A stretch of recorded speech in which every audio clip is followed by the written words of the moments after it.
So இன்றைக்கி பார்க்க போகிற நெக்ஸ்ட் கண்டென்ட் என்ன அப்படின்னா செபிஷவ் இன்ஈக்வாலிட்டி. ஸோ அந்த செபிஷவ் இன்ஈக்வாலிட்டி அப்படிங்கிறத எப்படி நம்ம யூஸ் பண்ணுறது, அது எது மூலமாக நம்ம நம்ம எஸ்டிமேட் பண்ணுறோம் அப்படிங்கிற விஷயத்த டீட்டெயிலாக பார்ப்போம். அதுக்கு முன்னாடி நம்ம ஆல்ரெடி பார்த்த கான்செப்ட் எல்லாத்தையும் கொஞ்சம் லைட்டாக ரீஃப்ரெஷ் பண்ணலாம். Welcome to learn with me.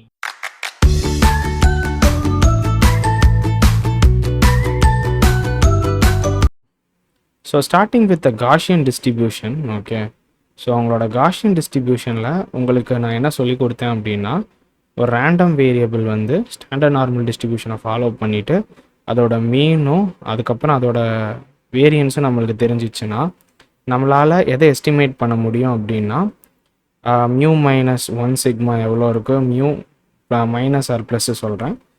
So இந்த மாதிரி இதெல்லாம் விஷயத்தை வச்சுட்டு நம்மளுக்கு ஒரு ரூல் கண்டுபிடிச்சோம், ஞாபகம் இருக்கா? 95, 99.7, 68.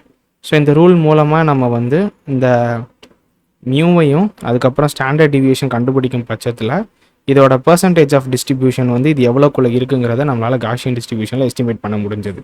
இது ஃபஸ்ட் அண்ட் ஃபார்மோஸ்ட் திங் நம்ம வந்து எஸ்டிமேட் பண்ணது. பட் இதில் ஆக்சுவலி ஒரு கேட்ச் இருக்குது. என்ன அப்படின்னா, இது வந்து காஷியன் டிஸ்ட்ரிபியூஷனாக இருந்தால் மட்டும்தான் இந்த ரூல் நம்மளால் யூஸ் பண்ண முடியும். ஸோ நம்மக்கிட்ட காஷியன் டிஸ்ட்ரிபியூஷன் இல்லாதப்போ நம்மளுக்கு எவ்வளோ பர்சன்டேஜ் ஆஃப் வேல்யூஸ் வந்து குறிப்பிட்ட டிஸ்ட்ரிபியூஷனுக்குள்ளே இருக்குது அப்படின்னு சொல்லி கண்டுபிடிக்கிற மாதிரி கேட்டிருந்தாங்கன்னா நம்மளால் அதிகபட்சம் என்ன பண்ண முடியும்? ஸோ அசீன் நம்ம முன்னாடி பார்த்த மாதிரி சென்ட்ரல் லிமிட் தியரம் யூஸ் பண்ணலாம். ஸோ சென்ட்ரல் லிமிட் தியரம் மூலமாக என்ன பண்ண முடியும்? அங்கே நம்ம என்ன கண்டுபிடிச்சோம்? ஸோ ஒரு சாம்பிளிங் டிஸ்ட்ரிபியூஷன் ஆஃப் சாம்பிள் மீனை எடுத்து அதை நம்ம வந்து என்ன பண்ணோம்? கண்டுபிடிச்சி ஒரு சில ஃபார்முலாஸ் அப்ளை பண்ணி அதை வந்து நம்ம ஸ்டாண்டர்ட் நார்மல் டிஸ்ட்ரிபியூஷனாக நம்ம கன்வெர்ட் பண்ணோம், which is a Gaussian distribution. அப்படி கன்வெர்ட் பண்ணிவிட்டு அதுக்கப்புறம் இந்த ரூலை யூஸ் பண்ணோம். ஓகே, ஸோ இப்போ சிஎல்டியை மறந்துடுங்க. நம்ம சிஎல்டியே நம்மக்கிட்ட இல்லை. ஓகே, சிஎல்டியே இல்லை அப்படின்னா அந்த இடத்துல நம்ம என்ன பண்ணியிருந்திருப்போம் அப்படிங்கிற ஒரு பெரிய கொஸ்டின் மார்க் இருக்கா? ஸோ அந்த கேப்பை ஃபுல்ஃபில் பண்ணுறதுக்கு தான் வந்தவங்க தான் இந்த செபிஷவ் இன்ஈக்வாலிட்டி அப்படிங்கிறவங்க. ஓகே, ஸோ இவங்க நம்மளுக்கு எதை புரிய வைக்க போகிறாங்க அப்படின்னு பார்க்கலாம். இப்போது நம்மளுக்கு வந்து ஒரு கொஸ்டின் கேட்குறாங்க. என்ன கொஸ்டின் அப்படின்னா, ஒரு சேலரி ஆஃப் ஒரு நார்மல் எம்ப்ளாயி எடுத்துக்கிறாங்க. ஸோ அதோட மீன் வந்து ஒரு 40,000 கொடுத்துட்றாங்க. அப்புறம் அதோட ஸ்டாண்டர்ட் டீவியேஷன் வந்து 10,000 அப்படின்னு சொல்லி கொடுத்துட்றாங்க. ஸோ வந்து ஆனால் அந்த ரேண்டம் வேரியபிள் வந்து என்ன டிஸ்ட்ரிபியூஷனை ஃபாலோ பண்ணுது நம்மளுக்கு சொல்லலை. ஸோ இப்போ என்ன பண்ண போகிறேன்னா, இந்த ரெண்டுமே இதுலேருந்து நம்ம என்ன தெரிஞ்சுக்கலாம்? ஸோ இது வந்து ஒரு ஃபைனைட் தான், இதுவும் நான் ஜீரோவும் ஒரு ஃபைனைட் தான். ஸோ அந்த ஒரு விஷயத்தை நம்ம இதால் வந்து கன்ஃபார்மாக சொல்ல முடியும். அப்படி கன்ஃபார்மாக சொல்லும் போது இப்போ ஒரு ஃபார்முலா நான் எழுத போகிறேன். So probability of x minus mu which is greater than or equal to k sigma is equal to 1 minus k square. So இதுதான் வந்து செபிஷவ் இன்ஈக்வாலிட்டியோட ஃபார்முலா. ஸோ அப்சல்யூட் ஆஃப் நம்மளோட மீனில் ரேண்டம் வேரியபிள்லேருந்து மீனை சப்ராக்ட் பண்ணிடணும். அப்புறம் அதோட கே ஸ்டாண்டர்ட் டிவியேஷனை மல்டிப்ளை பண்ண போகிறோம். ஸோ இந்த கேங்கிறது என்னென்னா constant, which is going to be a 1 2 3. So இதில் பார்க்கணுன்னா நம்ம மியூ மைனஸ் கே சிக்மா அப்படிங்கன்னு வச்சுக்கலாம். ஸோ அப்போ mu minus 1 sigma, mu minus 2 sigma. So எவ்வளோக்கு எவ்வளோ அந்த டிஸ்ட்ரிபியூஷன் வேணுமோ அந்த ஃப்ரீக்வன்சி இன்டர்வலை கண்டுபிடிக்கிறதுக்கான இதுதான் வந்து இந்த கேன்னு வச்சுக்கோங்க. ஸோ இப்போது நம்ம கையில் ஒரு ஃபார்முலா கிடச்சிருச்சு. ஸோ இதை விஷுவலாக எப்படி வந்து இதை வந்து நம்மளை கண்டுபிடிக்கிறதுக்கு ஹெல்ப் பண்ணுது அப்படின்னா, ஸோ சும்மா ஒரு டிஸ்ட்ரிபியூஷன் நான் வரைகிறேன். எப்போவுமே நம்மளுக்கு தெரிஞ்ச ஒரே டிஸ்ட்ரிபியூஷன் எடுத்துக்கிறோம். பட் இந்த யூஸ் கேஸுக்கு அது வந்து ஸ்டாண்டர்ட் நார்மல் டிஸ்ட்ரிபியூஷனாக இருக்குன்னு அவசியம் இல்லை. நம்மளுக்கு கொஞ்சம் அந்த டிஸ்ட்ரிபியூஷன் நல்லா தெரியும், உங்கள் எல்லாருக்கும் புரியணுக்காக நான் அப்படி எடுத்திருக்கேன்.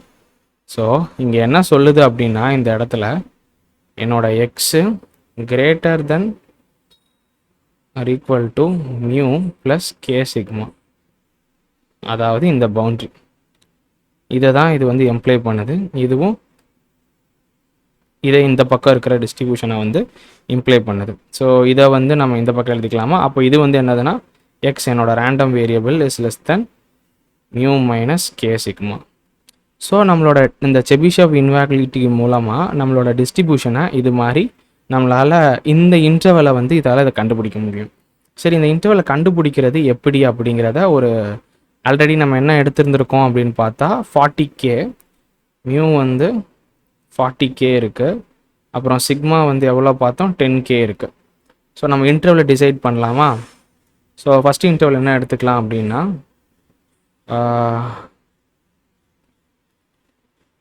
mu is equal to 40K.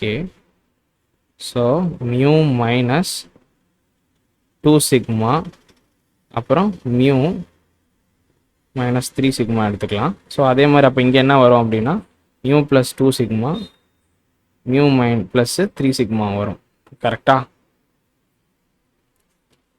இதை நம்ம அப்புறம் ஃபார்முலாவை எழுதலாமா? ஸோ ஃபார்முலா எழுதும் போது என்னென்னா 40 அப்புறம் 2 சிக்மாங்கிறப்போ என்ன வரும் அப்படின்னா 2 into 20, ஸோ 20K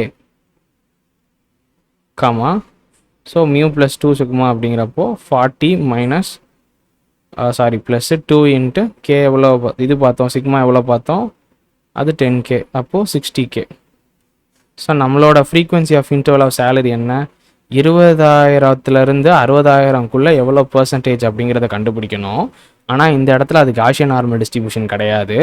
அப்படி இருக்கும்போது இதை எப்படி இதோட வேல்யூவை கண்டுபிடிக்கிறது அப்படின்னா, இதுக்கு நம்மளுக்கு ஒரே ஒரு கண்டிஷன் மட்டும்தான் வேணும். என்ன கண்டிஷன்னா, நம்ம எடுத்துக்கிட்ட மீன் வந்து ஃபைனைட்டாக இருக்கணும். அதே மாதிரி நம்மளோட ஸ்டாண்டர்ட் டிவியேஷன் இருக்குல்ல, அதுவும் வந்து ஃபைனைட்டு நான் ஜீரோவாக இருக்கணும். பிகாஸ் அது வந்து ஜீரோவாக இருந்துச்சுன்னா நம்மளால் எஸ்டிமேட் பண்ண முடியாது. அதனால ஃபைனைட் அண்ட் நான் ஜீரோவாக இருக்கணும். ஸோ அப்படி இருந்துச்சுன்னா நம்ம அடுத்து என்ன பண்ணலாம் அப்படின்னா ஃபார்முலாவை அப்ளை பண்ணிடலாம் டேரெக்டாக. ஸோ நான் மேலே எழுதின ஃபார்முலாவையே திரும்ப ரீரைட் பண்ணுறேன். So absolute which is greater than equal to K sigma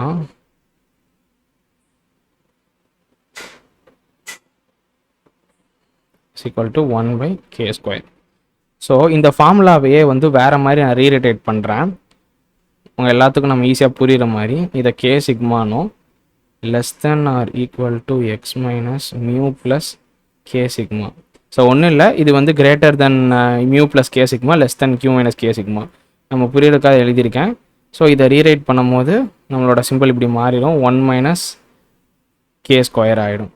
so இப்போது இந்த இடத்துல நம்ம பார்க்கும்போது நம்மளுக்கு என்ன கண்டுபிடிச்சோம் அப்படின்னு பார்த்தா மியூ மைனஸ், உங்களுக்கு இது எங்கேருந்து வந்ததுன்னு காட்டுறதுக்காக நான் சொல்கிறேன். ஸோ இந்த இடம் இதுவும் அதுக்காக நான் அந்த ஃபார்முலாவை ரீஃப்ரேம் பண்ணியிருக்கேன். ஓகே, ஸோ அந்த ரீஃப்ரேம் பண்ண ஃபார்முலாவில் நம்ம வேல்யூஸ் டேரெக்டாக அப்படியே சப்ஸ்டியூட் பண்ணலாம். பண்ணால் நம்மளோட மீன் எவ்வளோ 40 மைனஸ் நம்மளோட K எவ்வளோ எடுத்துக்கிட்டோம், 2 எடுத்துக்கிட்டோம். 2 into 10, இங்கே 40 ப்ளஸ் 2 into 10. ஓகே, ஸோ அப்போ இங்கே greater than or equal to 1 minus 1 by K எவ்வளோ எடுத்திருக்கோம், 2வா. ஸோ அப்போது 4 ஸ்கொயர். ஸோ 4 ஸ்கொயர்னா அப்புறம் இதை அப்படியே மல்டிப்ளை பண்ணி போட்டால் என்ன வரும், 2 into 10 20. ஸோ 40ல் 20 போச்சுன்னா அப்புறம் x 10 60. So 60K. So greater than equal to அப்போது 4ஆ. So it going to be a 3/4. 3/4னா கிட்டத்தட்ட 75% கிட்ட வந்துடும். ஓகே, 75னா 0.75 வரும். அதை நான் வந்து பர்சன்டேஜாக போட்டிருக்கேன். ஸோ இப்போ நம்மளுக்கு என்ன டிஸ்ட்ரிபியூஷனு ஆக்சுவலாக தெரியல. பட் நம்ம வந்து செபிஷேவ் இன்இக்வாலிட்டியை இங்கே அப்ளை பண்ணுறது மூலமாக நம்ம என்ன கண்டுபிடிச்சோன்னா எவ்வளோ பர்சன்டேஜ் ஆஃப் பாயிண்ட்ஸ் வந்து இந்த குறிப்பிட்ட இன்டர்வல்குள்ளே இருக்குது அப்படிங்கிறத நம்ம கண்டுபிடிச்சிட்டோம். ஓகே, ஸோ இங்கேருந்து பார்க்கும்போது ஏதோ ஒரு எக்ஸ் டிஸ்ட்ரிபியூஷன் இருக்குது. அந்த டிஸ்ட்ரிபியூஷனோட பாயிண்ட்டான 20Kலேருந்து அப்புறம் அதோட 60Kக்குள்ளே வந்து 75% ஆஃப் பாயிண்ட்ஸ் வந்து மொத்த டிஸ்ட்ரிபியூஷன் லைஸ் ஆகிருக்கு அப்படிங்கிற ஒரு எஸ்டிமேஷனை நம்மளால் செபிஷேவ் இன்இக்வாலிட்டியில் நம்மளால் ரிட்ரைவ் பண்ண முடிஞ்சது. இதுதான் வந்து செபிஷேவ் இன்இக்வாலிட்டியோட மெயின் அப்ளிகேஷன், அதோட யூஸ் கேஸும் கூட. இப்போ எல்லாத்தையும் நான் கோரிலேட் பண்ணி சொல்லணும்னா ஒரு காஷியன் டிஸ்ட்ரிபியூஷன் இருக்குது. ஸோ அதில் வந்து 68, 95, 99.7 ரூல் அப்படின்னு ஒன்று ரூல் இருக்குது. அது மூலமாக நம்ம எவ்வளோ பர்சன்டேஜ் ஆஃப் பாயிண்ட்ஸ் வந்து எந்த டிஸ்ட்ரிபியூஷனுக்குள்ளே லைஸாக இருக்குங்கிறத கண்டுபிடிக்க முடியும். ஆனால் அதில் இருக்கிற ஒரே ஒரு விஷயம் என்னென்னா, என்னோட டிஸ்ட்ரிபியூஷன் வந்து ஸ்டாண்டர்ட் நார்மல் டிஸ்ட்ரிபியூஷனை ஃபாலோ பண்ணியிருக்கணும் அப்படின்னு. ஸோ அப்படி இல்லாத பட்சத்தில் நம்ம என்ன பண்ணலாம்னா, சென்ட்ரல் லிமிட் தியரம் அப்ளை பண்ணுறது மூலமாக நம்ம அந்த சாம்பிள் டிஸ்ட்ரிபியூஷன் ஆஃப் சாம்பிள் மீனை எடுத்துகிட்டு அதை வந்து நம்ம நார்மல் டிஸ்ட்ரிபியூஷனாக கன்வெர்ட் பண்ணி அப்புறம் இதை வந்து கண்டுபிடிக்கலாம். ஸோ இந்த ரெண்டையும் யூஸ் பண்ணலப்பா, எனக்கு வந்து சம்திங் ஒரு எக்ஸ் டிஸ்ட்ரிபியூஷன் இருக்குது, அது என்ன ஃபாலோ பண்ணுதுன்னு தெரியாது, பட் ஆனால் எனக்கு ஒரு விஷயம் ஷியராக தெரியும், அதோட மீன் வந்து ஃபைனைட்டாக இருக்குது, அதுக்கப்புறம் அதோட ஸ்டாண்டர்ட் டிவியேஷன் வந்து நான்-0 அண்ட் ஃபைனைட்டாக இருக்குது அப்படின்னு. ஸோ அதை வச்சு நான் அந்த செபிஷேவ் இன்இக்வாலிட்டி ஃபார்முலாவை அப்ளை பண்ணி என்னால் என்ன பண்ண முடியும் அப்படின்னா, எவ்வளோ பர்சன்டேஜ் ஆஃப் பாயிண்ட்ஸ் வந்து குறிப்பிட்ட அந்த டிஸ்ட்ரிபியூஷனுக்குள்ளே இருக்குங்கிறத எஸ்டிமேட் பண்ண முடியும். இதுதான் இந்த செபிஷேவ் இன்இக்வாலிட்டி. ஸோ இதில் ஏதாவது உங்களுக்கு டவுட்டோ இல்லை ஏதாவது ஒரு கிளாரிஃபிகேஷன் ஏதாவது வேணும்னா கீழே இருக்க கமெண்ட் செக்ஷனில் மென்ஷன் பண்ணுங்கள். நான் அந்த டவுட்ஸை கிளியர் பண்ண ட்ரை பண்ணுறேன். அப்புறம் என்கிட்ட ஏதாவது பர்சனலாக ஒரு டேட்டா சயின்ஸ் ரிலேட்டடான ஏதாவது குவரிஸ் கேட்கணுன்னா என்னோடய இன்ஸ்டாகிராம் ஹேண்டில் வந்து கீழே இருக்குது. ஸோ அதுக்கு நீங்கள் பிங் பண்ணுங்கள், நான் வந்து ரிப்ளை பண்ணுவேன். உங்கள் எல்லாருக்கும் இந்த கண்டென்ட் பிடிச்சிருக்குன்னு நினைக்கிறேன். பிடிச்சிருந்ததுன்னா மறக்காமல் கீழே இருக்கிற அந்த லைக் பட்டனை கிளிக் பண்ணி என்னை மோட்டிவேட் பண்ணுங்கள். அப்புறம் முக்கியமான விஷயம், உங்கள் ஃப்ரெண்ட்ஸ் யாராவது மிஷின் லேர்னிங், டேட்டா சயின்ஸ், அதுக்கப்புறம் நிறைய சாஃப்ட்வேர் ரிலேட்டடான விஷயங்கள் இதெல்லாம் கற்றுக்கணும்னு ஆசைப்பட்றாங்க, பட் அவங்களுக்கு இங்கிலீஷில் கற்றுக்க முடியாது, தமிழில் தான் கற்றுக்கணும் அப்படிங்கிற மாதிரி ஒரு பேரியர் அவங்களுக்கு இருந்துச்சுன்னா நம்ம சேனல் அவங்களுக்கு ஷேர் பண்ணி விடுங்க. உண்மையிலே ரொம்ப யூஸ்ஃபுல்லாக இருக்கும். அப்புறம் சொல்ல மறந்துட்டேன், முக்கியமான விஷயம், கீழே இருக்க அந்த சப்ஸ்கிரிப்ஷன் பட்டனை கிளிக் பண்ணிவிட்டு ஆளில் போட்டுக்கோங்க. அப்போ தான் நான் போகிற கண்டென்ட் உங்ககிட்ட வரும். அடுத்த ஒரு வீடியோவில் பார்க்குறேன். அது வரைக்கும் டாட்டா, பை பாய்.